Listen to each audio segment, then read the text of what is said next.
Hello students, आज हम 2026 का मॉडल पेपर पढ़ेंगे। वो मॉडल पेपर जिसे बिहार बोर्ड ने जारी किया है। याद रखिएगा, जब आप एग्जाम में बैठेंगे तो इसी वैरायटी का क्वेश्चन रहने वाला है, इसलिए ये सारे क्वेश्चंस को देखना बहुत ही इंपॉर्टेंट हो जाता है। पूरे 100 क्वेश्चंस को हम देखेंगे और वो 100 क्वेश्चंस जब आप उसको पूरा देखेंगे तो 1000 क्वेश्चंस का आपको नॉलेज आएगा, क्योंकि सारे क्वेश्चंस को मैं डिटेल्स में भी बताऊंगा, वो भी फटाफट। तो चलिए शुरू करते हैं। फर्स्ट क्वेश्चन है यहां, Divya brought dash information with her. अब यहां पे खाली स्थान में देखिए क्या लिखा हुआ है, सम, सेवरल, एनी, मैनी। तो हम देखेंगे कि यहां पे क्या है, यह इंफॉर्मेशन, और इंफॉर्मेशन अनकाउंटेबल नाउन होता है। कौन सा नाउन होता है? अनकाउंटेबल। याद रखिएगा, अनकाउंटेबल नाउन है ये। तो हम देखेंगे अब कौन सा सही होगा। तो सेवरल, सेवरल का मतलब होता है कई, कई मतलब एक से अधिक, और तो सेवरल और मेनी का मतलब होता है बहुत। तो हमको बताइए जरा, क्या ये दोनों आएगा? बिल्कुल नहीं आएगा, क्योंकि यहाँ पे अनकाउंटेबल नाउन है और इस दोनों का प्रयोग किया जाता है प्लूरल नाउन में। किस नाउन में? प्लूरल नाउन में। ये देखिए, प्लूरल नाउन में लिख देता हूं, प्लूरल नाउन में इन दोनों का प्रयोग किया जाता है पीसीएन, यानी प्लूरल काउंटेबल नाउन में किया जाता है। मतलब ये दोनों ऑप्शन नहीं होगा। अब बच गया है यहाँ पे सम और एक बच गया है एनी। तो एनी, एनी का प्रयोग किया जाता है नेगेटिव सेंटेंस में या फिर क्वेश्चन वाले सेंटेंस यानी इंट्रोगेटिव सेंटेंस में। क्या ये नेगेटिव सेंटेंस है दिव्या वाला? बिल्कुल नहीं। क्या ये इंट्रोगेटिव सेंटेंस है? बिल्कुल नहीं। मतलब एनी भी नहीं होगा, ये भी गया, ये भी कट गया। तो राइट आंसर क्या होगा मेरे प्यारे बच्चों? राइट आंसर होगा सम। तो इस प्रकार आपने देखा कि हमने एक क्वेश्चंस बनाया, लेकिन आपको नॉलेज ये पूरे ऑप्शन का हो गया। तो अब कहीं से भी क्वेश्चन पूछ लेगा आपके एग्जाम में, बिल्कुल नहीं आप नंबर से बचने वाले हैं, एकदम नंबर आएगा पूरा।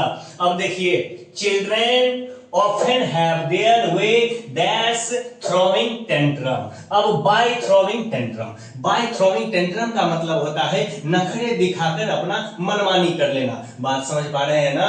हाँ, तो यहाँ पे हो जाएगा by। देखिए by है कहीं पे, यहाँ पे by है। by throwing tantrum, by throwing tantrum का मतलब होता है नखरे दिखाकर अपना बनवा लेना। समझ पा रहे हैं ना? समझते होंगे आप लोग भी, ऐसा करते होंगे। तो याद रखिएगा, by throwing tantrum। Next, a suspension bridge was built dash the river। अब आप याद रखिएगा, रिवर और ब्रिज यानी पुल और नदी। पुल और नदी वाला बात यदि आ जाए आपके एग्जाम में, देखिए यहाँ रिवर है, कहाँ है?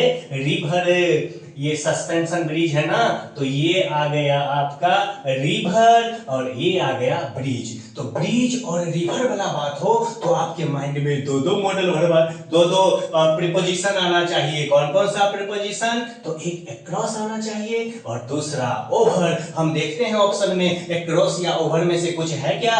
देखिए कहां है, ये अंडर, ये देखिए इन, बाय, और यहाँ पे ओवर, ओवर आ गया, तो यहाँ पे ओवर हो जाएगा। Next, the students decided to go to school dash foot.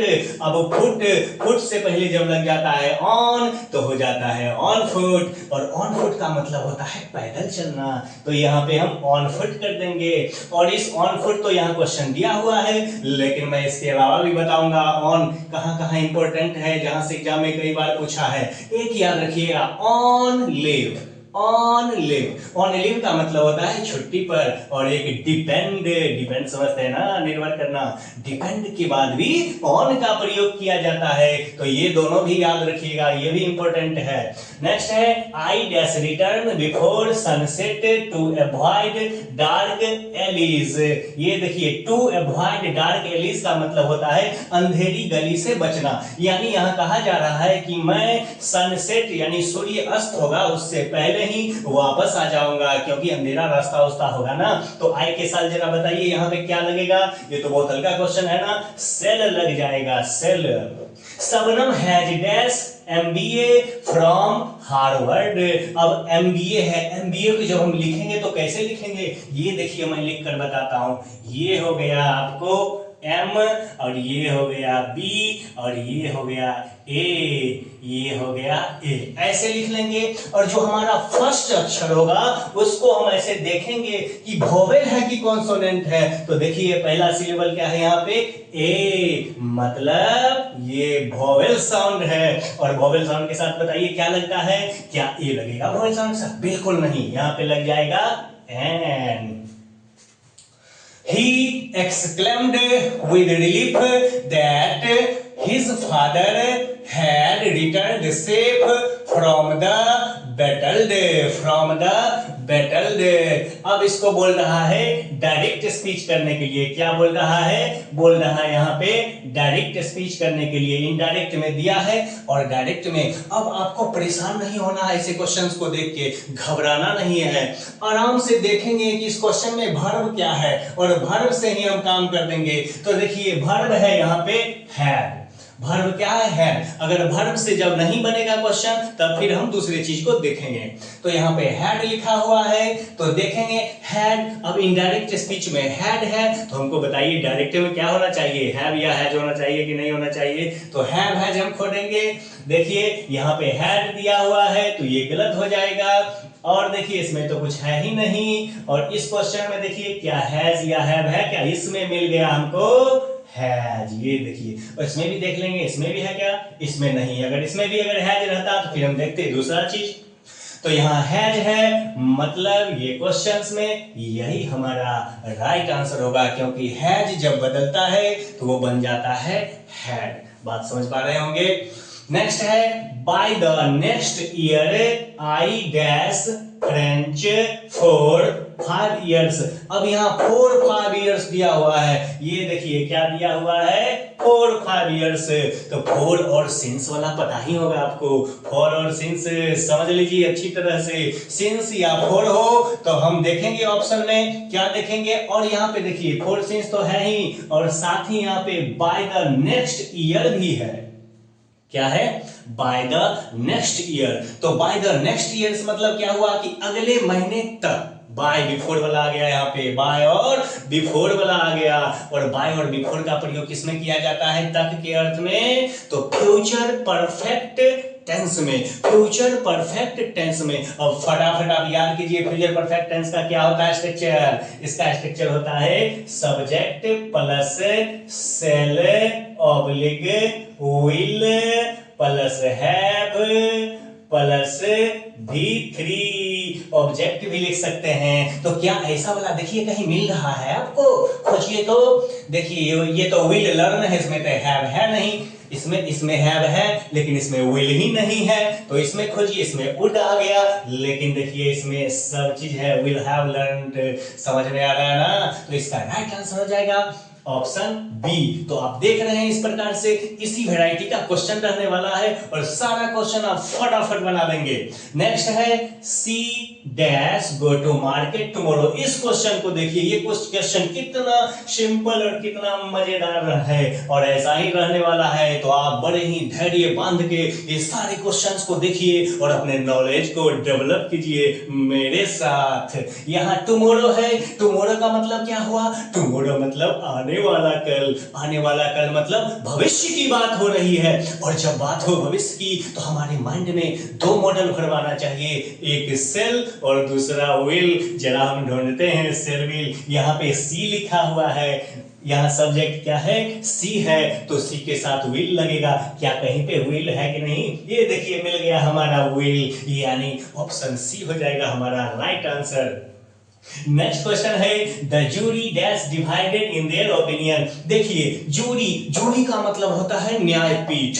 Jury मतलब न्यायपीठ, और यहाँ पे लिखा है डिवाइडेड। क्या लिखा है, डिवाइडेड। अब हमको जरा बताइए, कोई आपके पास एक समान रहेगा और उसको डिवाइड कर दीजिएगा तो एक से अधिक होगा कि नहीं होगा। और जब एक से अधिक हो जाएगा मतलब वो प्लुरल हो जाएगा। क्या हो जाएगा, प्लुरल हो जाएगा।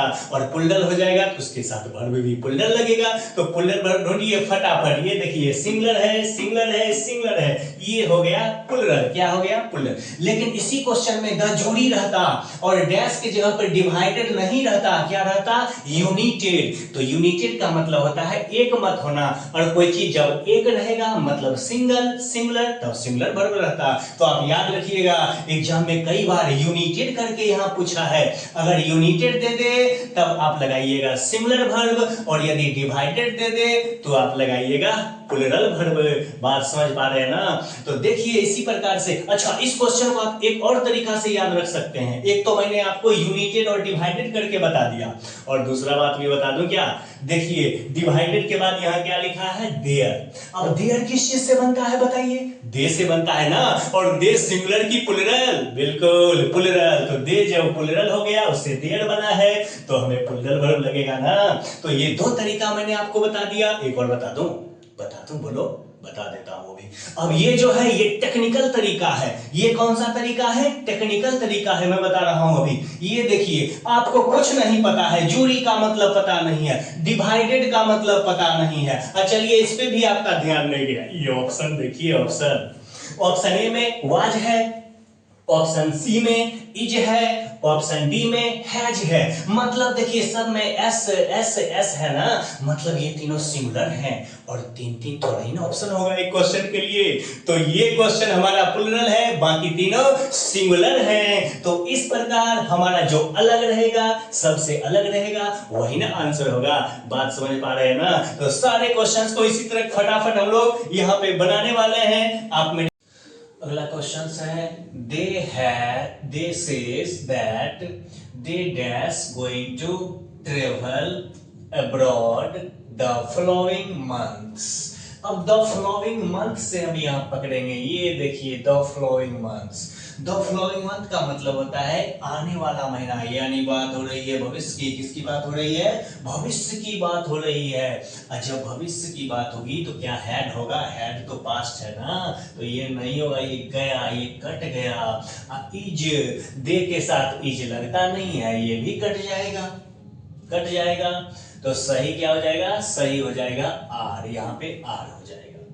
ये वाला लिखा है they say that they are going to travel abroad the following month. Next है the winds dash the garden through the broken fence. Fence मतलब होता है घेरा, और वाइन्स मतलब लता, लता जिसको हम लोग लत्ती बोलते हैं। क्या बोलते हैं, लत्ती बोलते हैं। तो अब देखिए यहाँ पे क्या होगा, उसको है यहाँ पे टिक मारेंगे। तो यानी जो लती है ना वो गार्डन में प्रवेश कर रहा है थ्रू द ब्रोकन फेंस। जो घेरा है, घेरा वो ब्रोकन है, टूटा हुआ है, उससे लती प्रवेश कर रही है। तो यहाँ पे हो जाएगा आपका करेक्ट। याद रखिएगा creeping into next the dog stuck out dash टंग। अब डॉग है, जानवर है, तो क्या जानवर के लिए हिज आता है, बिल्कुल नहीं। क्या जानवर के लिए हर आएगा, बिल्कुल नहीं। तो जानवर के लिए क्या आ जाएगा, इट्स। कितना बहु वाला क्वेश्चन है, कितना हल्का क्वेश्चन है। नेक्स्ट है Rachna has been living in New York dash. ये देखिए 2005 2005। तो 2005 हो या 2010 हो या 2020 हो या 2025 हो, हम क्या समझेंगे इसको, हम समझेंगे इसको निश्चित टाइम, डेफिनिट टाइम। और डेफिनिट टाइम के साथ फोर लगता है क्या, फोर नहीं लगता, सिंस लगता है, since. Next Harshita looks exhausted, she dash be sick. Exhausted का मतलब होता है थका हुआ, तन थक जाना। तो हर्षिता थकी हुई दिख रही है। जब थकी हुई दिख रही है इसका मतलब क्या हुआ, सी मस्ट बी सिक, निश्चित रूप से अवश्य ही वो क्या होगी, सिक होगी, बीमार होगी। तो हम चलते हैं फटाफट नेक्स्ट पे, क्योंकि बहुत सारा क्वेश्चंस है, हमें 100 क्वेश्चंस करना है, और वो भी डिटेल्स से बताते हुए। नेक्स्ट है Ranjit dash apologize for his mistake, यानी उसने जो गलती किया है ना, वो गलती को माफी मांगना चाहिए। क्या मांगना चाहिए? माफी मांगना चाहिए। और चाहिए के लिए आप सबको पता होगा तीन तीन मॉडल वर्ब पाते हैं। कौन कौन? एक शुड, एक आउट टू और एक मस्ट लगता है। फिलहाल हम ऑप्शन में देखते हैं क्या लगता है, कौन चीज है। तो ऑप्शन में है यहाँ पे ought to। नेक्स्ट है choose the correctly spelled word, इसमें से जो सही है उसको चुन लीजिए। जरा देखिए कौन सा सही लग रहा है। क्या आपको ये वाला सही लग रहा है? ये जो एबल लिख लगा हुआ है लास्ट में, इसलिए बिल्कुल ना। ये देखिए ये वाला सही है। इंसोल्यूबल मतलब अघुलनशील होता है। नेक्स्ट है द पुलिस काउट द थिप। अब इसको बनाइए पेसिव वॉइस। कितना हल्का पेसिव वॉइस है, देखिए काउट V2, काउट हो गया V2। अब V2 का जब पेसिव वॉइस हम बनाते हैं तो V2 का पेसिव वॉइस कैसे बनता है? Was were V3, was were V3। लेकिन यहाँ पे थिप है तो क्या थिप के साथ वर लगेगा? नहीं। तो वाज को ढूंढिए, वाज दो जगह है। अच्छा ये V3 है, मतलब ये C नंबर हो जाएगा। आगे है don't touch the hot stove want my mother. आ गया, ये निरेशन वाला आ गया। तो आपको ध्यान में रखना पड़ेगा ये डोंट, यदि इनडायरेक्ट स्पीच में डोंट हो या नेवर हो, यदि डायरेक्ट स्पीच में डोंट या नेवर हो, तब इनडायरेक्ट स्पीच में बताइए क्या ढूंढेंगे? नॉट टू को ढूंढेंगे। क्या ढूंढेंगे? नॉट टू को। तो फटाफट ढूंढेंगे। ये देखिए ये मिल गया? नहीं नहीं नहीं ये नहीं मिला, ये तो टू नोट है। तो नॉट टू किधर गया? ये नॉट टू है। यही हो जाएगा हमारा करेक्ट आंसर। फिर है she studied well she failed the exam. अब इसको जरा माथा लगाइए इसमें, ये कैसे बनेगा? ये दो सेंटेंस यहाँ पे दिया हुआ है और दोनों सेंटेंस यहाँ पे लिखा हुआ है सी स्टडीड वेल, मतलब बढ़िया से पढ़ी थी अच्छी तरीका से। तो ये पॉजिटिव अच्छी बात हो गई ना, ये अच्छी बात है। ये देखिए ये हो गई आपकी VE पॉजिटिव बात। और नेक्स्ट में निगेटिव मैटर कर दिया है, ये निगेटिव सेंटेंस दे दिया है, फेल हो गया। तो फेल तो अच्छा बात नहीं होता है ना, फेल हो जाना। तो ये हो गया निगेटिव बात। और यदि एक निगेटिव एक पॉजिटिव हो और वहां पे जोड़ने के लिए बोलता हो तो याद रखिएगा हम बट को ढूंढेंगे। किसको ढूंढेंगे? बट को ढूंढेंगे, क्योंकि यहाँ पे विरोधाभास हो रहा है कि वह अच्छी तरह से पढ़ी, फेल हो गई। तो यहाँ पे बट वाला ढूंढेंगे। ये देखिए बट यहाँ पे है, वो अच्छी तरह से पढ़ी लेकिन फेल हो गई, लेकिन फेल हो गई। तो ऐसे विरोधाभास यहाँ पे हो रहा है। बात समझ में आ रही है ना आपको? The word bow in the sentence, take a bow after your performance means। पूछ रहा है कि ये जो बो वर्ड है, ये देखिए इसका मतलब क्या है? तो the front of A ship, और ये बहुत सारा चीज दिया हुआ है। तो पहले हम जानते हैं कि बो का मतलब क्या होता है। तो बो का मतलब होता है झुकना। और याद रखिएगा हम झुकते हैं किसके सामने? जिसको हम रिस्पेक्ट करते हैं उसी के सामने झुकते हैं। तो देखिए रिस्पेक्ट करके कुछ है क्या? रिस्पेक्ट, रिस्पेक्ट है ना, ये respect a gesture of respect हो जाएगा। She said that she does speak French when she was young। तो इसमें पूछ रहा है मॉडल वर्ब। अब यहाँ पे सेड लिखा हुआ है। क्या लिखा हुआ है? सेड लिखा हुआ है। सेड से ये पता चलता है कि सेड पास्ट होता है, और यदि किसी वाक्य का एक भाग पास्ट हो तो दूसरा भी पास्ट ही होगा। तो इस प्रकार ये तो कट जाएगा क्योंकि कैन प्रेजेंट होता है, और हमारा ये भी कट जाएगा, में भी प्रेजेंट होता है। लेकिन दो ऑप्शन कुड और माइट होने की संभावना है। तो हम देखेंगे इस दोनों में क्या हो सकता है। तो अब हम फिर पढ़ेंगे। लिखा है सी डैश स्पीक फ्रेंच, यानी वो अंग्रेजी बोल सकती है। क्षमता, योग्यता की बात हो रही है यहाँ पे। तो योग्यता की बात यदि प्रेजेंट में हो तो कैन लगेगा, और पास्ट में हो तो कुड लगेगा। यहाँ पास्ट की बात हो रही है तो कुड हो जाएगा right answer. Next, if he dash more careful, he wouldn't have met with an accident.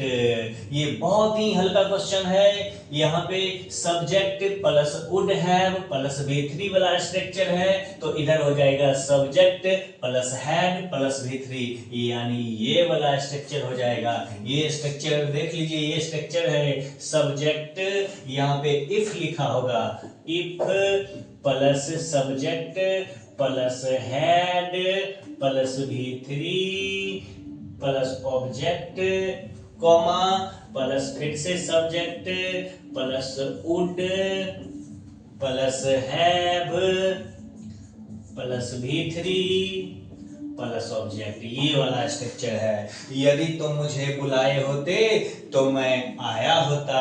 If you had called me I would have come. तो ये स्ट्रक्चर्स पूछा है, बहुत हल्का हल्का क्वेश्चंस इसमें दिया हुआ है, सारा क्वेश्चंस इजी ही है। नेक्स्ट है choose the correctly ordered sentence, यानी कि सही क्रम में ये सेंटेंस किसमें है हमें चुनना है। तो ऐसे सेंटेंस देखने से ही पता चल जाएगा। ये देखिए लिखा है ऑफेन दे, ऑफेन से थोड़ा ही नहीं ये शुरू होगा, ये गलत हो गया। फिर यहाँ लिखा है दे ऑन द वीकेंड, फिर यहाँ ऑफेन प्ले, ये भी ठीक ठाक नहीं लग रहा है। जो पढ़ने में थोड़ा ठीक ठाक लगे, क्रम में पता चल जाएगा वो सही है। देखिए यहाँ पर ये they play football often on, ये भी ठीक नहीं लग रहा है। लेकिन दे ऑफेन प्ले फुटबॉल, ये बिल्कुल ही ठीक लग रहा है पढ़ने में। इसका ऑर्डर सही है, वर्ड ऑर्डर सही है। अच्छा, ये जो ऑफेन होता है ये मेन वर्ब के पहले इसका प्रयोग किया जाता है, ये बात भी याद रखिएगा। तो ये हो गया। नेक्स्ट है Arun saw dash artifacts in the museum. इस क्वेश्चन में तो बिल्कुल जान है ही नहीं। यहाँ आर्टिफैक्ट्स क्या है, एस लगा हुआ है, यानी प्लुरल है, प्लुरल नाउन है। तो क्या मच आएगा यहाँ? बिल्कुल नहीं मच आएगा, क्योंकि मच का प्रयोग किया जाता है किसमें? मच का प्रयोग किया जाता है अनकाउंटेबल नाउन में किया जाता है। एनी का प्रयोग होगा क्या? बिल्कुल नहीं, एनी का भी प्रयोग नहीं होगा, क्योंकि एनी का प्रयोग किया जाता है निगेटिव या फिर इंट्रोगेटिव सेंटेंस में। उसके बाद है ए लिटल का भी प्रयोग किया जाता है अनकाउंटेबल नाउन में। तो हमारा सही आंसर हो जाएगा मैनी। नेक्स्ट है the couple stayed in Kerala dash 2 weeks. देखिए 2 वीक्स लिखा है, क्या लिखा है? 2 वीक्स, इसी से हम पकड़ेंगे 2 वीक्स है, यानी पीरियड ऑफ टाइम 4 लग जाएगा यहाँ पे। कितना इजी क्वेश्चंस है। द सिनोनिम ऑफ इंटरेस्टिंग, अब इंटरेस्टिंग मतलब सबको पता होगा क्या होता है? मनोरंजक होता है, तो फैसिनेटिंग हो जाएगा, आकर्षक हो जाएगा। नेक्स्ट है the synonym of conflict. Conflict का मतलब होता है द्वंद्व, झगड़ा टाइप का, तो यहाँ स्ट्राइफ हो जाएगा। स्ट्राइफ का भी मतलब होता है झगड़ा होता है, तो इसका ये हो जाएगा सिनोनिम। नेक्स्ट है द एंटोनिम ऑफ एस्केंड। ये देखिए एस्केंड डिस्केंड पूछने लगा है, ये हो गया है हाल, बिल्कुल एलकेजी नर्सरी वाला क्वेश्चंस पूछ रहा है।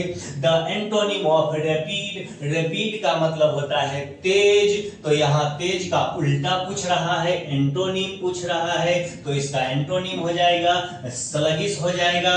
उसके बाद ये तो आपने देखा इस प्रकार से कैसा क्वेश्चंस है, बिल्कुल इजी सारा क्वेश्चंस है। एक भी क्वेश्चन में बहुत ज्यादा दम नहीं बुझा रहा है, सभी हल्के। The antonym of Frank, Frank, अब फ्रैंक का उल्टा खोजना है हमें। तो फ्रैंक का मतलब होता है जो खुला व्यक्ति हो, थोड़ा चालू पुर्जा टाइप का हो, तो इसका उल्टा हो जाएगा रिजर्व। रिजर्व मतलब जो बंद सा व्यक्ति हो, थोड़ा शाय टाइप का हो, तो हो जाएगा रिजर्व। नेक्स्ट है break the ice, break the ice, तो ब्रेक द आइस का मतलब होता है चुप्पी तोड़ना, यानी यदि आप चुप हैं, बहुत देर से चुप हैं और बोलना शुरू किए हैं तो उसी को बोला जाता है ब्रेक द आइस। तो देखिए यहाँ स्टार्ट कन्वर्सेशन है, स्टार्ट कन्वर्सेशन यानी चुप्पी तोड़ना, चुप्पी तोड़ना, चुप्पी तोड़ना मतलब बोलना शुरू करना। Next, Elina is dash university student. Elina, देखिए यहाँ पे आर्टिकल्स पूछ रहा है तो हम देखेंगे कि हमारा फर्स्ट लेटर क्या है। फर्स्ट लेटर है यू, तो यू को हम जब लिखेंगे तो ऐसे होगा, यो आएगा, यो यानी कि कॉन्सोनेंट साउंड, और कॉन्सोनेंट साउंड के पहले ए लगता है, एन नहीं लगता है। नेक्स्ट है Shikha asked me if I had seen her book. देखिए आ गया डायरेक्ट नरेशन, इनडायरेक्ट नरेशन, तो इसको हम बड़े ही आसानी से बना देंगे, बहुत ही आसानी से बनेगा। यहाँ हैड लिखा हुआ है, हैड, तो हम देखेंगे हैड किससे बनता है, तो हैड बनता है हैव से बनता है और हैज से बनता है, लेकिन यहाँ पे हैज हैव है, यहाँ पे सिर्फ हैव है, हैज तो है नहीं, तो हैड को कट करेंगे हम।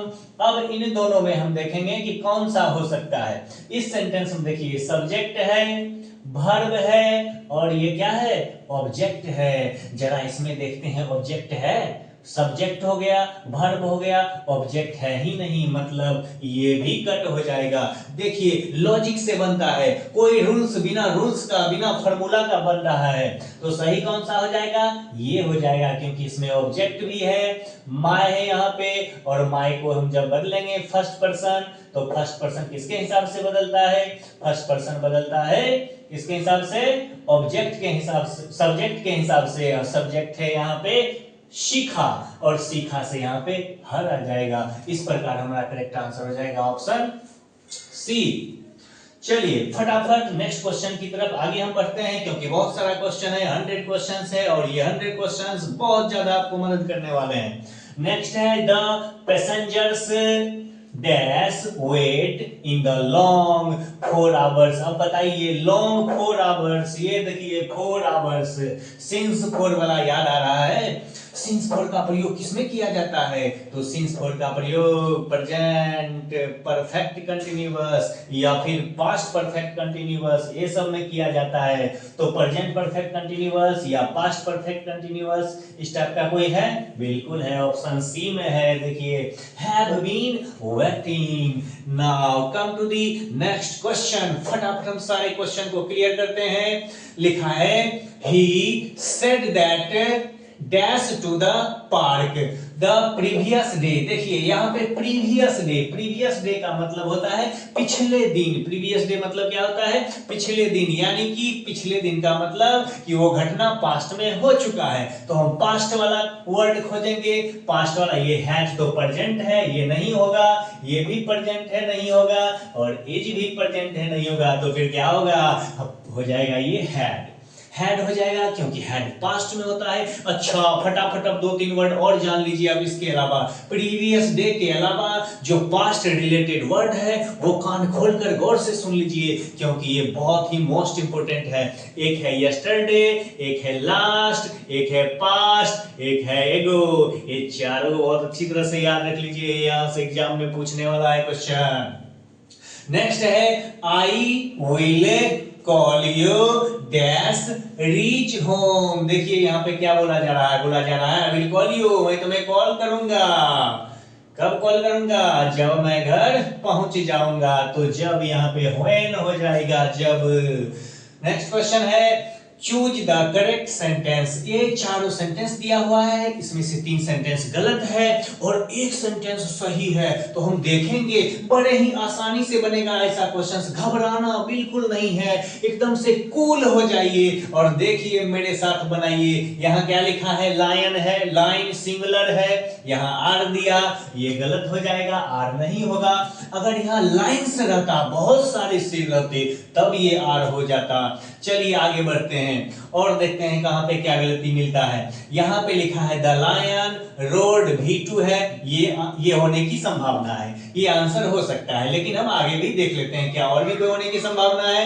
तो लिखा है द लायन इज रोड, देखिए इज लिखा है और हम सब जानते हैं कि is are am was word के बाद बिफोर का प्रयोग किया जाता है। यहाँ पे रोडिंग होना चाहिए जो कि नहीं है, तो इसलिए यहाँ ये गलत हो जाएगा। अब आगे लिखा हुआ है द लायन रोड, यहाँ रोड V1 नहीं होगा, क्यों? क्योंकि लायन सिंगुलर है और सिंगुलर के साथ सिंगुलर सब्जेक्ट का प्रयोग किया जाता है, सिंगुलर के साथ सिंगुलर सब्जेक्ट के साथ सिंगुलर वर्ब का प्रयोग किया जाता है। और सिंगुलर वर्ब में क्या रहता है बताइए बताइए, लास्ट में एस लगा रहता है। क्या इसमें एस लगा है? नहीं है, बिल्कुल नहीं है, ये भी हो जाएगा गलत। तो इस प्रकार हमारा करेक्ट आंसर होगा ऑप्शन बी। नेक्स्ट क्वेश्चन है Garima is interested dash buying a new laptop. Garima जो है वो एक नए लैपटॉप खरीद रही है। गरिमा इज इंटरेस्टेड, तो याद रखिएगा इस वर्ड को, इंटरेस्टेड को। इंटरेस्टेड के साथ हमेशा इन का प्रयोग किया जाता है। कहीं पे है इन लिखा हुआ, यहाँ पे इन लिखा हुआ है, तो इंटरेस्टेड हो तो हम इनको चुनेंगे। नेक्स्ट है Abhishek ran fast dash the pavement, तो पेवमेंट से पहले आ जाएगा यहाँ पे ऑन आ जाएगा। नेक्स्ट है यू डैश, अच्छा ऑन पेवमेंट, देखिए ऑन पेवमेंट और भी दो तीन याद रखिएगा, एक ऑन फुट होता है, ऑन पेवमेंट होता है, ऑन लीव होता है, ऑन लीव डिपेंड के बाद ऑन आता है। ये चारों आप याद रखिएगा, बहुत अच्छा रहेगा। यहाँ पे एक दिया है, मैंने चार आपको बता दिया। नेक्स्ट है you dash not add extra spices to the soup, यहां बोल रहा है कि सूप में एक्स्ट्रा स्पाइसेस डालने की जरूरत नहीं है, तो नीड हो जाएगा। ज्यादा स्पाइसेस डालिएगा तो मुंह लहरने लगेगा और बाद में फिर नेक्स्ट देखिए, नेक्स्ट है we dash help those in need, तो जरूरतमंदों को बोलता है कि मदद करना चाहिए। और चाहिए के लिए तीन मॉडल फटाफट माइंड में हमेशा के लिए रखना चाहिए आपको। कौन कौन सा? एक शुड, एक ऑट टू और एक मस्ट। यहाँ देखते हैं ऑप्शन में कौन सा है, अरे यहाँ तो शुड है, यहाँ कौन सा है, यहाँ पे शुड दिया हुआ है। यहाँ देखिए the synonym of small is, अब स्मॉल देखिए, स्मॉल का पूछ रहा है यहाँ पे सिनोनिम, क्या पूछ रहा है? सिनोनिम पूछ रहा है। तो सिनोनिम मतलब क्या होता है? सिनोनिम मतलब समानार्थी शब्द, समानार्थी मतलब एक ही जैसा अर्थ रखने वाला शब्द, पर्यायवाची शब्द। तो कौन सा होगा? तो स्मॉल मतलब छोटा, तो छोटा के लिए यहाँ पे हो जाएगा ट्रिवियल। ट्रिवियल का भी मतलब होता है छोटा या फिर तुच्छ। क्या होता है ट्रिवियल मतलब? तुच्छ या फिर छोटा, छोटा। The antonym of captivity, captivity, captivity मतलब होता है गुलामी। कैप्टिविटी मतलब गुलामी, मैं यहाँ लिख दे रहा हूं गुलामी, कैप्टिविटी। तो जरा बताइए कैप्टिविटी मतलब जब गुलामी होता है तो इसका एंटोनीम, इसका एंटोनीम क्या होगा? एंटोनीम यानी उल्टा क्या हो जाएगा? लिबर्टी हो जाएगा, आजादी। लिबर्टी मतलब आजादी, लिबर्टी मतलब आजादी होता है, आजादी। नेक्स्ट है once in a blue moon means, देखिए इसको, ये है once in a blue moon. Once in a blue moon का मतलब होता है दुर्लभ वस्तु, दुर्लभ चीज। तो दुर्लभ के लिए क्या होगा? नेवर होगा, बिल्कुल नहीं। डेली होगा, नहीं। फ्रिक्वेंटली, नहीं। रेयरली हो जाएगा। रेयरली का भी मतलब होता है, क्या होता है? दुर्लभ, रेयर, रेयरली, दुर्लभता से या फिर दुर्लभ। नेक्स्ट है the book crime and punishment was written by, देखिए क्या लिखा है? Dostoevsky, Dostoevsky. तो हम देखेंगे यहाँ पेसिव वॉइस, पेसिव वॉइस यहाँ पे दिया हुआ है क्योंकि देखिए बाय है, पेसिव वॉइस दिया हुआ है। यहाँ पूछ रहा है एक्टिव वॉइस, तो कैसे बनाएंगे? हम देखेंगे यहाँ वर्ब क्या है, वर्ब है वाज V3। तो वाज वर V3 यदि पैसिव वॉइस में हो तो उसका एक्टिव वॉइस क्या होगा, बताइए बताइए। सब्जेक्ट प्लस V2 होगा। तो हम V2 ढूंढेंगे, किधर गया V2, रिटन है, ये V2 नहीं है, रिटन तो V3 होता है, रिटन राइटर्स तो V5 होता है। ये देखिए रोट, ये V2 आया, यही है V2, यही होगा राइट आंसर।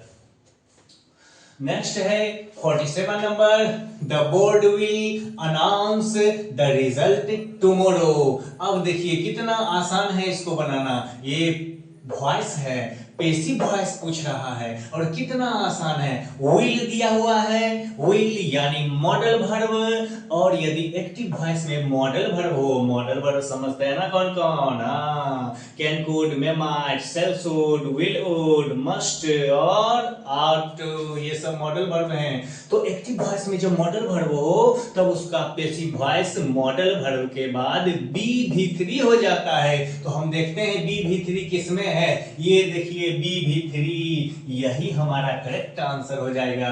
और विल भी है यहाँ पे। नेक्स्ट है अलास। अलास का मतलब होता है दुख प्रकट करना, दुख, sorrow. Alas our team has lost the match, they said. तो दुख देखते हैं, सोरो, कहीं सोरो करके है लिखा हुआ, एक जगह यहाँ पे लिखा हुआ है, और कहीं है क्या, और एक जगह यहाँ पे लिखा हुआ है। तो ये वाला गलती हो जाएगा क्योंकि यहाँ सेड दे दिया है। करेक्ट क्या हो जाएगा, करेक्ट हो जाएगा ये बी वाला करेक्ट हो जाएगा। अलास, अलास यानी which of the following sentences has the correct word order, यानी इस सेंटेंस में एक सही है और बाकी तीन गलत हैं। आपको चुनना है कि किसका वर्ड ऑर्डर सही है। तो देखते हैं, I went yesterday to the store. देखिए टू द स्टोर लिखा है, टू द स्टोर, और यहां लिखा है यस्टरडे।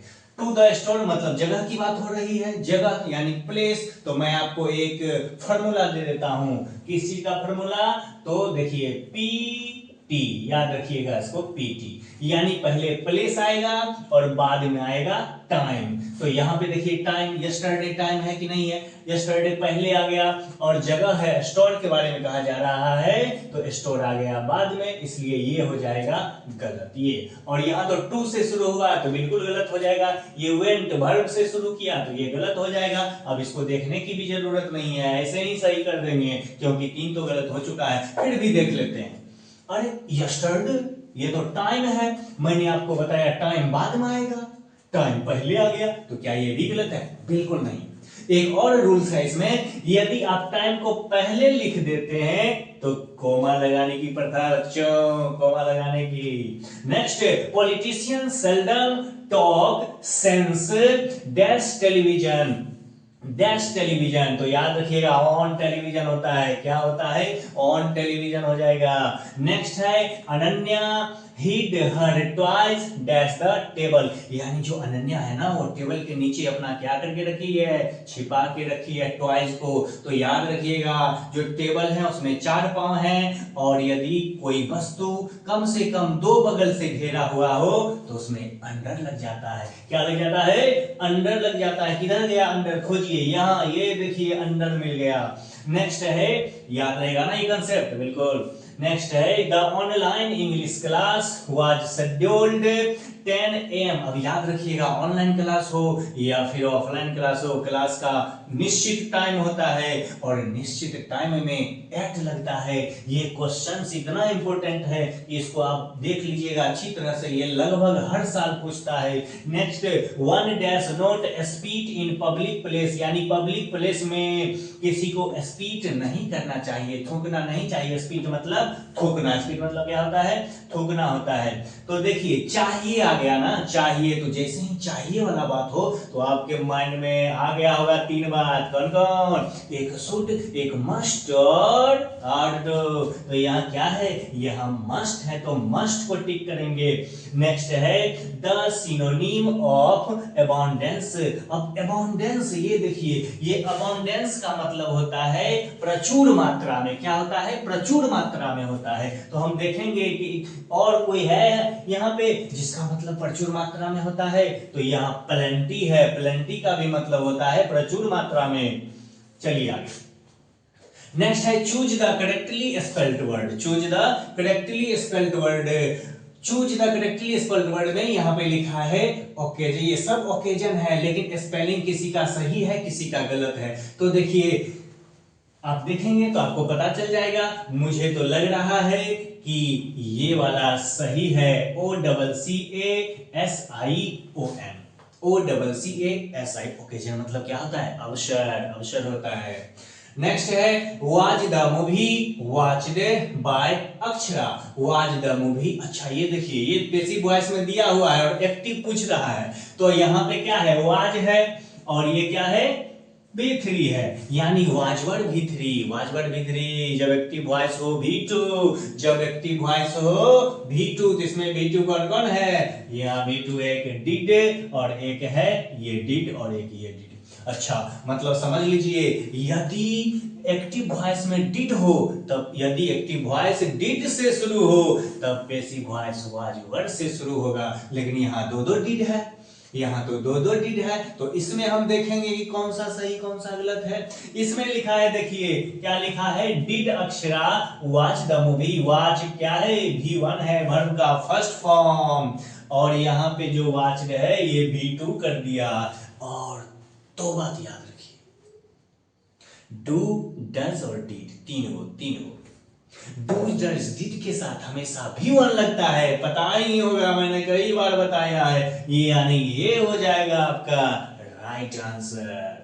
नेक्स्ट है the company dash its operations to several countries by 2020। ये तो वेरी सिंपल क्वेश्चन, पास्ट की बात हो रही है ना, 2020 की बात हो रही है, अभी तो 2025 में हम लोग काम कर रहे हैं और 2026 बहुत ही जल्दी दस्तक देने वाला है, जिसमें आप जाइएगा बोर्ड एग्जाम देने।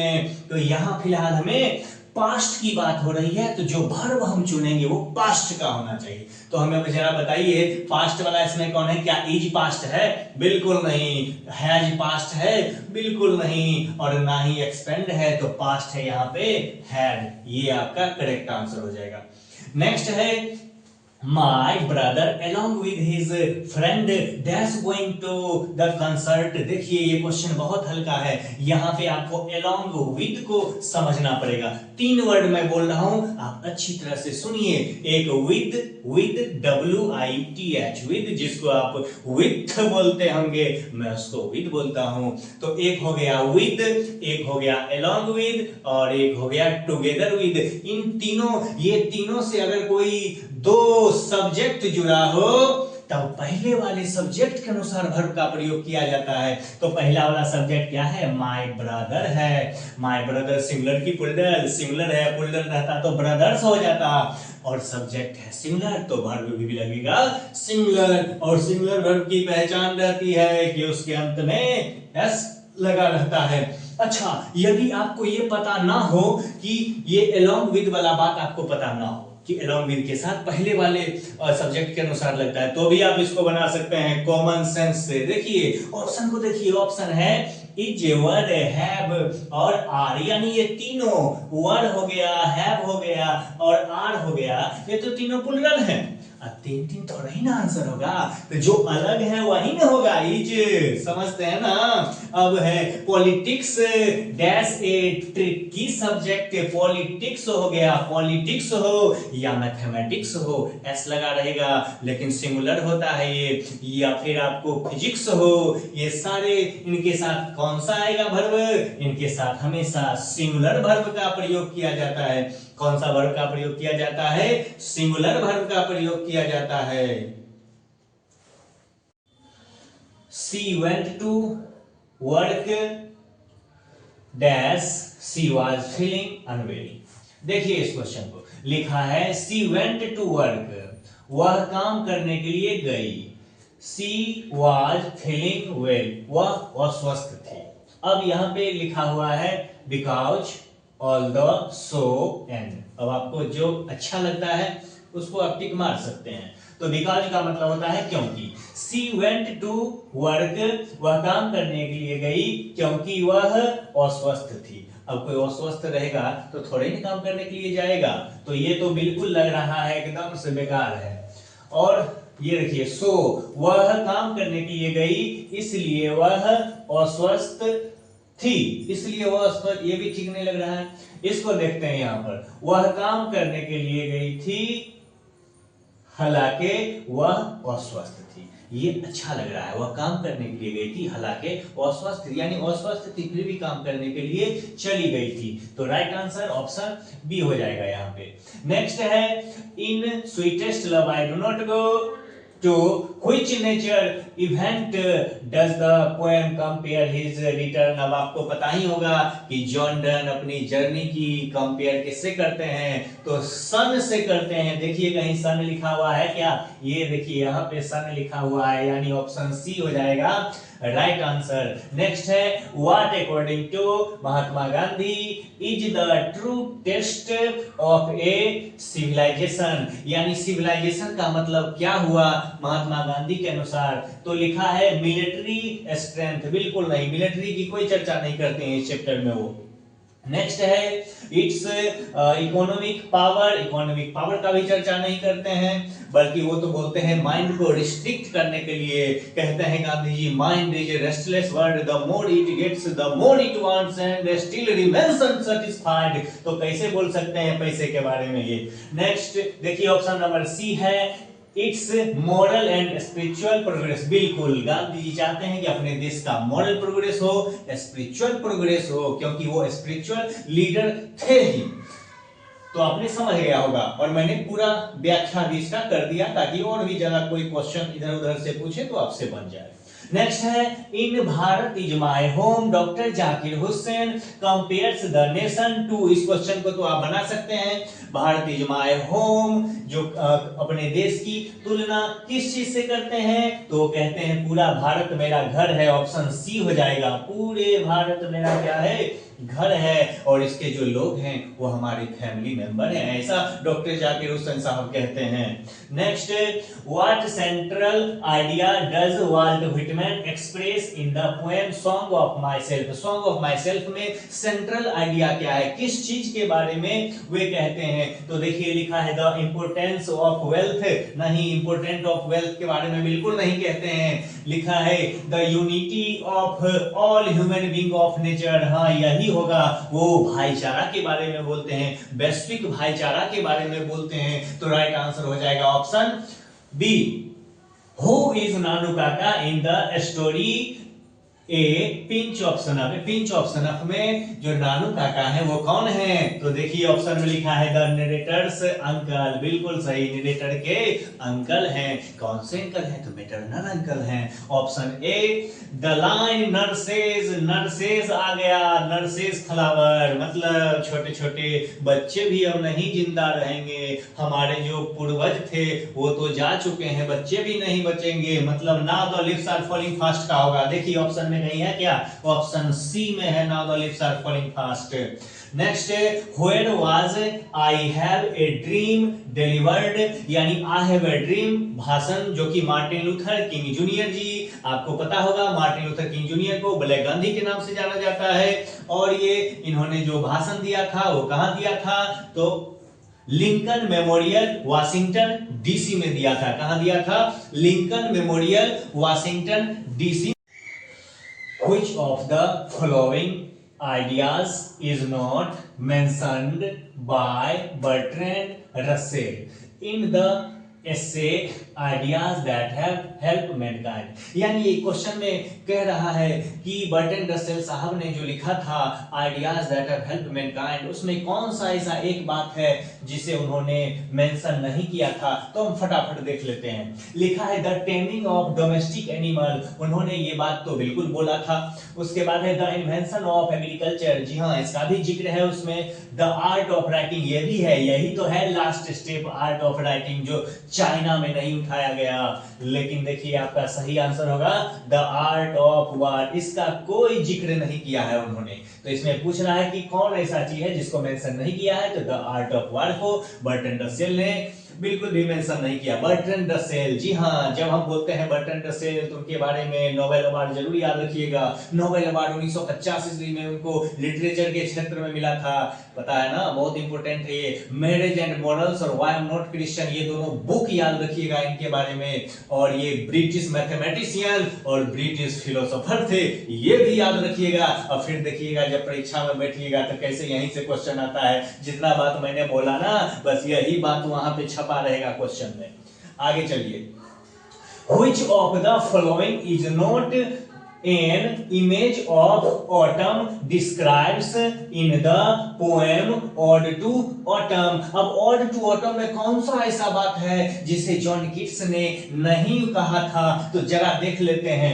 यहां लिखा है कि रिपेंड फ्रूट्स एंड फ्लावर, बिल्कुल कहा था, फ्रूट्स और फ्लावर की तो जिक्र है ही उसमें। नेक्स्ट है the bleating of the full grown lambs, ये देखिए इसका भी जिक्र है उसमें, लैम्स मेमना के बारे में बोलते हैं। फिर स्वेलोज ट्विटरिंग, अबाबिल पक्षी के बारे में भी बोलते हैं कि चहचहाते हैं, आकाश में चहचहाते हैं। लेकिन यहाँ देखिए स्नो लेडेन माउंटेन पिक्स, इसके बारे में वो चर्चा नहीं करते हैं, तो यही सही आंसर हो जाएगा। जॉन कीट्स याद रखिएगा, जॉन कीट्स, यदि हम बात करते हैं जॉन कीट्स की प्यारे बच्चों, तो जॉन कीट्स का जन्म 1795 ईस्वी में हुआ था। जॉन कीट्स की मौत बहुत जल्दी हो गई थी, महज 26 साल में वो मर गए थे।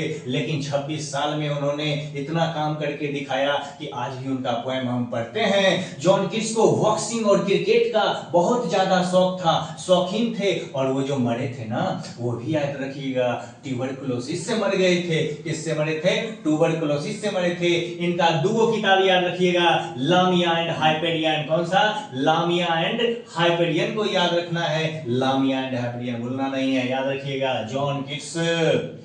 Next, the soldier by Rupert Brooke is. अब सोल्जर क्या है? सोल्जर बताइए, सोनेट है ना, या फिर वार पोएम है, सोनेट है, या पेट्रियोटिक पोएम है? तीन को बात याद रखिएगा सोल्जर के बारे में, वार पोएम, सोनेट और पेट्रियोटिक पोएम। फिलहाल हम ऑप्शन में देख लेते हैं क्या है। ऑप्शन में जो होगा उसके हिसाब से टिक लगाएंगे। देखिए ऑप्शन में है सोनेट, तो सोनेट हो गया। कभी कभी वार सोनेट नहीं देगा ऑप्शन में, वार पोएम दे देगा। कभी कभी वार पोएम भी नहीं देगा, क्या दे देगा? पेट्रियोटिक पोएम दे देगा। तो उसके अनुसार हम काम कर लेंगे।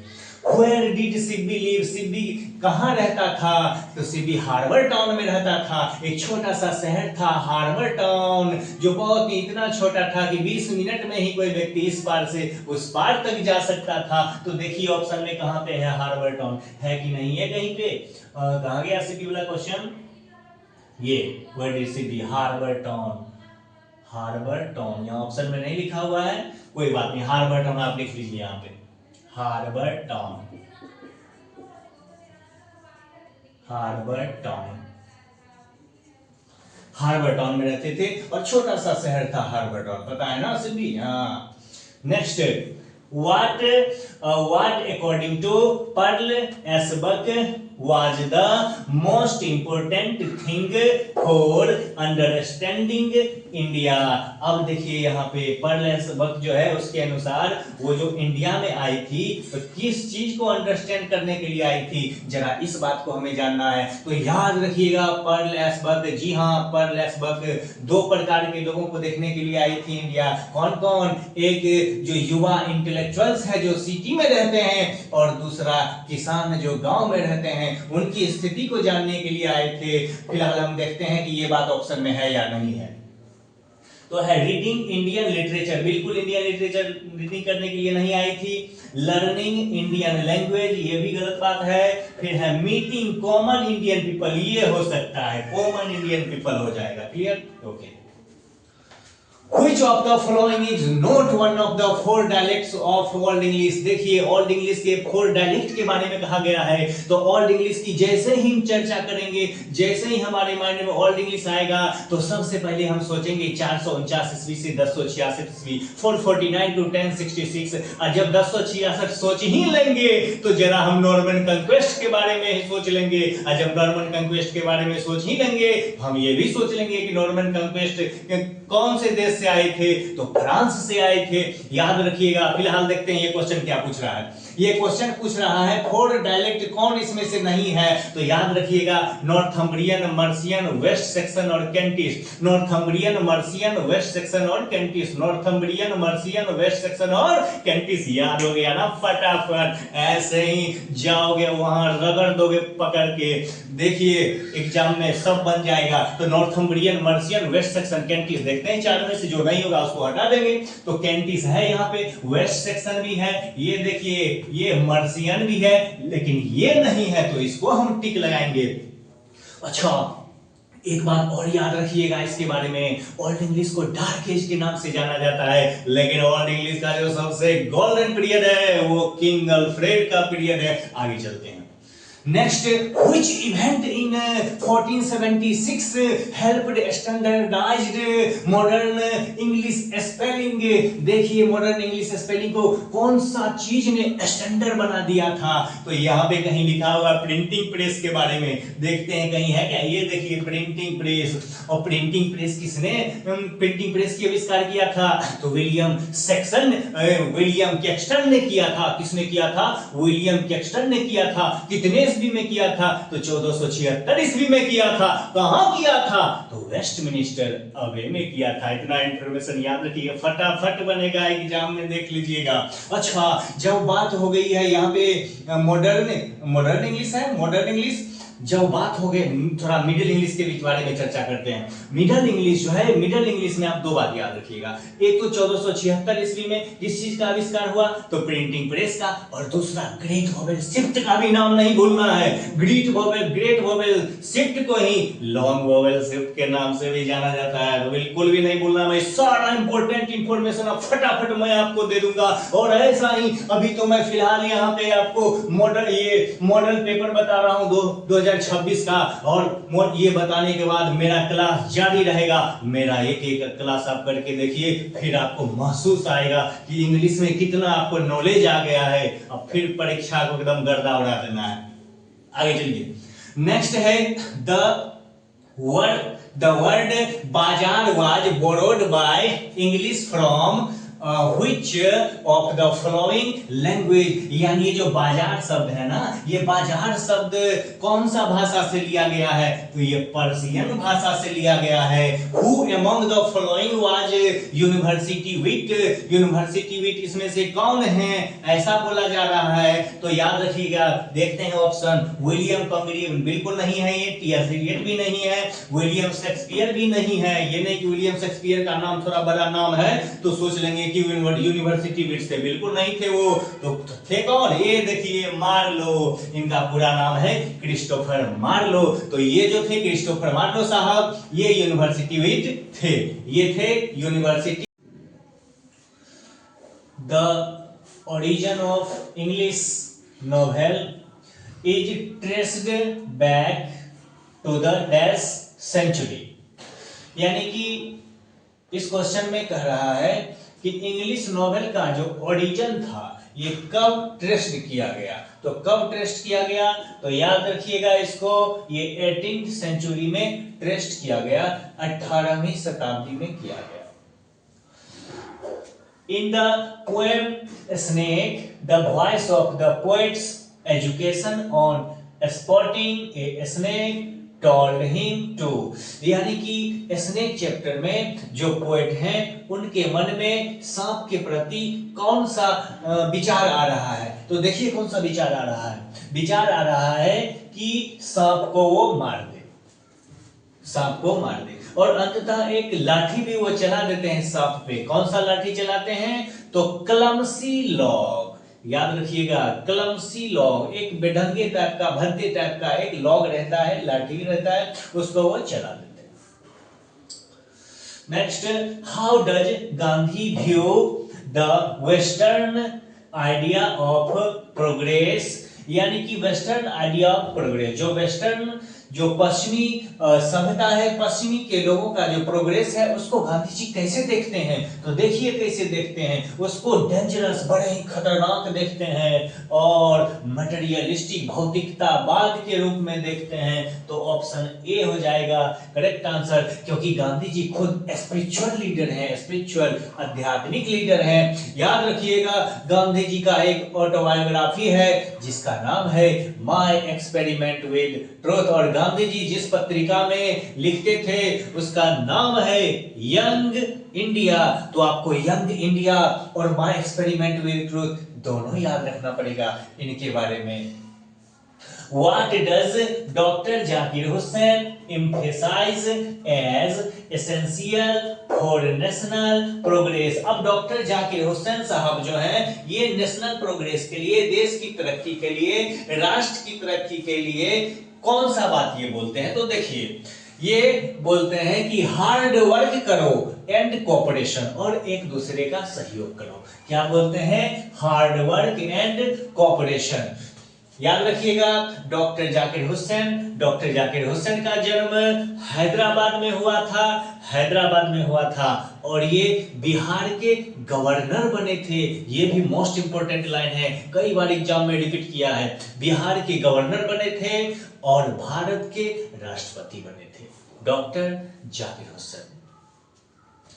Who among the following is known as the People's Poet? People's poet के रूप में कौन जाना जाता है? तो बिल्कुल देखते हैं, वाल्ट व्हिटमैन, यहाँ व्हिटमैन लिखा है, वाल्ट व्हिटमैन पीपल्स पोएट हैं। पीपल्स पोएट, इनका जन्म अमेरिका में हुआ था। वाल्ट व्हिटमैन का जन्म बताइए कब हुआ था? वाल्ट व्हिटमैन का जन्म 1819 ईस्वी में हुआ था। कब हुआ था? 1819 ईस्वी में हुआ था, और ये पीपल्स पोएट के रूप में जाने जाते हैं। What does the speaker in Fairheim see while passing by cremation ghat? यानी कि जब पोएट घूमने के लिए जाते हैं अपने फादर के साथ बर्निंग घाट, शमशान घाट, तो वहां पे वो क्या देखते हैं? ये क्वेश्चन है यहाँ पे। तो देखते हैं हाफ बर्न्ड बॉडीज, अर्ध जले अंगों को देखते हैं वहां पे, इनको अच्छा नहीं लगता है वो। Now the leaves are falling fast is a poem। तो Now the leaves are falling fast है, इसमें कितने स्टैंजा हैं और कितने लाइंस हैं, ये बात आपको जानना है। तो आप देख लीजिएगा पोएम में कितने स्टैंजा हैं, कितने लाइन है, आपको पता चल जाएगा। मैं फिलहाल यहाँ पे कर देता हूँ ऑप्शन ए, 5 स्टैंजा है और 4 लाइन है। किसमें? Now the leaves are falling fast। Now the leaves are falling fast किसने लिखा था? बताइए, जल्दी बताइए। Now the leaves are falling fast याद है कौन लिखे थे? W.H. ऑडेन। ये देखिए, बताए थे ना, फास्ट, बहुत फास्ट चलता है। कौन चीज? ऑडी कार, और ऑडी से ऑडेन, W.H. ऑडेन। तो Martin Luther was assassinated in dash। assassinated यानी कब उनकी हत्या कर दी गई? कहाँ उनकी हत्या कर दी गई? डैश जगह का नाम है, कब नहीं, कहाँ। तो यहाँ पे देखिए, टेनेसी जगह का नाम है जहां पे मार्टिन लूथर किंग जूनियर को मार दिया गया था। याद रखिएगा, Martin Luther King junior black Gandhi के नाम से जाने जाते हैं, क्योंकि महात्मा गांधी से बहुत ज्यादा प्रभावित थे।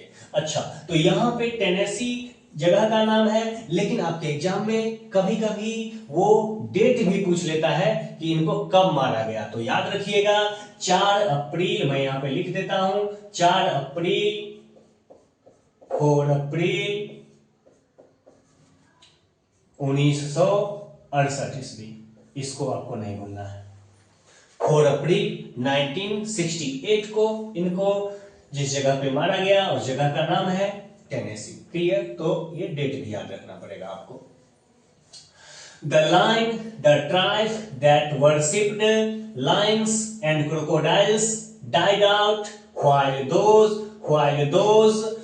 whom the cow or the sheep was a sacred animal prospered appeared in। अब हम समझ लेते हैं ये क्वेश्चन क्या है। ये क्वेश्चन पूछ रहा है कि वो ट्राइब, वो लोग जो वर्शिप करते थे किस चीज को, तो क्रोकोडाइल को। देखिए क्रोकोडाइल, जो क्रोकोडाइल को वर्शिप करते थे उनकी प्रजाति डाइड आउट हो जाती थी, मतलब नष्ट हो जाती थी। लेकिन वे लोग जो गाय को, काव को और शिप को क्या करते थे, सेक्रेड मानते थे, पवित्र मानते थे, उन लोगों का जो प्रजाति थी वो प्रोस्पर्ड होती थी। क्या होती थी? प्रोस्पर्ड, मतलब समृद्ध होती थी, फलती फूलती थी। और उसके बाद देखिए क्या लिखा है, लिखा है अपीयर्ड इन डैश, यानी कि ये सब जो लाइन है वो कौन से चैप्टर में लिखा गया है, तो बताइए जरा कौन से चैप्टर में लिखा गया है ये बात। तो ये बात लिखा गया है ideas that have helped Mankind, यानी बर्ट्रैंड रसेल ने इन बातों को बोला है इस चैप्टर में। बर्ट्रैंड रसेल, याद रखिएगा, बर्ट्रैंड रसेल, वही बर्ट्रैंड रसेल जिनको 1950 में क्या मिला था, नोबेल अवार्ड मिला था लिटरेचर के लिए। बर्ट्रैंड रसेल, वही Bertrand Russell. How many stanzas are there in the poem Ode to Autumn, यानी Ode to Autumn चैप्टर में कितने स्टांजा हैं, तो 3 स्टांजा हैं, याद रखिएगा। कितने स्टांजा हैं? 3 स्टांजा हैं, और तीनों, प्रत्येक स्टांजा में 11 लाइन है। प्रत्येक स्टांजा में कितने लाइन है? 11 लाइन है। तो 11 लाइन है, यानी पूरा पोएम कितने लाइन का हो गया? 33 लाइन का, 33 लाइन का हो गया। The phrase her sights and sound in the poem the soldier refers to dash soldier। soldier याद आ रहा ना, रूपर्ट ब्रूक कहाँ के कवि थे, तो ब्रिटेन के, यानी इंग्लैंड, इसलिए इनको ब्रिटिश पोएट के नाम से भी जाना जाता है। रूपर्ट ब्रूक के बारे में याद रखिएगा आपको, ब्रिटिश पोएट, वार पोएट के अलावा एक पेट्रियोटिक पोएट, ये तीनों बात आपको रूपर्ट ब्रूक के बारे में याद रखना पड़ेगा। और एक बात और याद रखिएगा रूपर्ट ब्रूक के बारे में, इनकी मौत जिस बीमारी से हुई थी उस बीमारी का नाम है, कौन सा नाम है? सेप्टिसीमिया। बीमारी का नाम क्या है? सेप्टिसीमिया। तो फिलहाल यहाँ क्वेश्चन में ये पूछ रहा है, ये तो मैं आपको डिटेल से इतना बात बता दिया। यहाँ क्वेश्चन पूछ रहा है कि ये कौन सा साइट, किस देश का साइट और साउंड जो है उनके मन में है, तो देखिए यहाँ पे है, लिखा है इंग्लैंड, क्योंकि वे इंग्लैंड के थे, क्योंकि ब्रिटेन के थे तो इंग्लैंड ही होगा। नेक्स्ट, मेमोइड्स का मतलब होता है मन में रहना, याद करना। Okay, memory. The old English period lasted from, तो old English period कहां से कहां तक है, तो 449 से 1066 तक है, तो यहाँ पे हम 1066 कर देंगे। और देखिए मिडिल इंग्लिश का ऑप्शन में है 1150 से 1500, और 1500 ईस्वी से आज तक, अभी जो मैं पढ़ा रहा हूं ना आपको, अभी तक के टाइम को मॉडर्न इंग्लिश कहा जाता है। नेक्स्ट है हु रोट पियर्स द प्लॉमैन। देखिए ये क्वेश्चंस, पियर्स द प्लॉमैन किसने लिखा था, बताइए बताइए बताइए। लैंगलैंड ने लिखा था, विलियम लैंगलैंड ने लिखा था। और ये गोबर, बताइए गोबर किसने लिखा था, गोबर, ये तो लैंगलैंड ने पियर्स द प्लॉमैन लिखा था। गोबर किसने लिखा, चौसर, ये देखिए चौसर, विलियम चौसर ने क्या लिखा था, और वाइक्लिफ ने क्या लिखा था। ये तीनों भी आपको ध्यान में रखना पड़ेगा, क्योंकि यहां से एग्जाम में पूछता है। तो याद रखिएगा, यहाँ जो चौसर साहब हैं, जोफ्री चौसर, इन्होंने लिखा था कैंटरबरी टेल्स, मोस्ट इंपोर्टेंट है।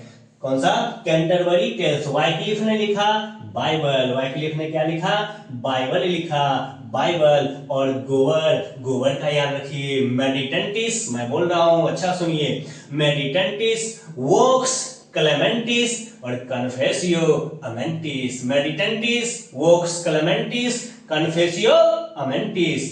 क्लियर। ए डिक्शनरी, इसका फिलहाल ये हो जाएगा, ध्यान में रखिएगा, ये मैं बताने के दरमियान टिक लगाया था, इसको ये वाला हो जाएगा Langland. A dictionary of English language was published by doctor Samuel Johnson, यानी कि डॉक्टर सैमुअल जॉनसन ने एक डिक्शनरी पब्लिश किया था, प्रकाशित किया था। कब किया था, कितने ईस्वी में? तो ऑप्शन बी 1755 ईस्वी में डॉक्टर सैमुअल जॉनसन साहब ने एक डिक्शनरी पब्लिश किया था। What reaction did CB ethics teacher have when he saw him polishing God in the class? जब सीबी क्लास में डेस्क के नीचे गॉड, याद आ रही है ना, वही गॉड को पॉलिश कर रहा था, तो एथिक्स के टीचर ने पकड़ लिया था। अब क्लास में पढ़ाई के समय टीचर पकड़ेंगे गलत हरकत करते हुए, तो क्या वो खुश होंगे? नहीं। देखते हैं ऑप्शन में क्या है लिखा है। ही प्रेज्ड हिम, तारीफ थोड़ा ही नहीं करेंगे। ही लाफ्ड, हंसेंगे भी नहीं। ही इग्नोर्ड, इग्नोर करने वाला भी बात नहीं है, तो कौन बात है? ही वाज फ्यूरियस, फ्यूरियस मतलब क्रोधित हो जाना, क्रोधित हो गए थे। क्या हो गए थे? फ्यूरियस, क्रोधित हो गए थे टीचर। ये देखिए फ्यूरियस। और यहां से आपके एग्जाम में कई बार ये क्वेश्चन पूछा है। यहाँ पे ऑप्शन फ्यूरियस है और ज्यादातर एंग्री करके देता है। What had always been part of Perles Buck background? तो Perles Buck जी, जो Perles Buck हैं, उनके जीवन का बैकग्राउंड कौन सा कंट्री है? बताइए बताइए। बिल्कुल इंडिया है, इंडिया। याद रखिएगा Perles Buck, Perles Buck का जन्म अमेरिका में हुआ था और वो चाइना में जाके सेटल हो गई थी। कहां जाके सेटल हो गई थी? चाइना में। जन्म कहां हुआ था? अमेरिका में। और एक बात और याद रखना पड़ेगा, पर्लेस बक के घर में जो फैमिली डॉक्टर थे वो किस देश के थे? हाँ, अपने देश, अपने प्यारा देश इंडिया के थे फैमिली डॉक्टर। तो ये बात को आपको ध्यान में रखना पड़ेगा। In morality plays the character were dash, यानी जो मोरालिटी प्लेस था उसमें करेक्टर किस प्रकार के होते थे? देखिए, तो करेक्टर होते थे वर्चुअल पर्सोनिफाइड। आप ध्यान में रखिएगा इसको, वर्चुअल पर्सोनिफाइड। पर्सोनिफाइड का मतलब होता है अलंकृत। आगे चलिए। The restoration age is non for dash, restoration age किस नाम से जाना जाता है? तो रेस्टोरेशन जाना जाता है comedy of manner, comedy of manner के नाम से। Who wrote the novel Robinson Crusoe? बताइए, रॉबिन्सन क्रूसो किसने लिखा था? तो रॉबिन्सन क्रूसो लिखा था डैनियल डिफो ने। किसने लिखा था? डैनियल डिफो ने लिखा था। और यहाँ पे देखिए लिखा है Samuel Johnson, Samuel Johnson, Samuel Johnson किसने लिखा था? बताइए। Samuel Johnson. पमेला, पमेला को याद रखना है, पमेला को। और हेनरी फील्डिंग, याद रखिएगा Henry fielding. Tom Jones, Tom Jones. ये तीनों मोस्ट इंपोर्टेंट है, आपको ध्यान में रखना पड़ेगा। A child is born explores the cultural peculiarities of, यानी a child is born chapter है। बताइए पहले, ए चाइल्ड इज बोर्न किसने लिखा था? किसने? जर्मन ग्रीर ने। और जर्मन ग्रीर के बारे में जो सबसे इंपॉर्टेंट बात है वो ये है, पैसिफिस्ट राइटर थे, फेमिनिस्ट राइटर थे। फेमिनिस्ट, फेमिनिस्ट का मतलब होता है महिलावादी। क्या होता है?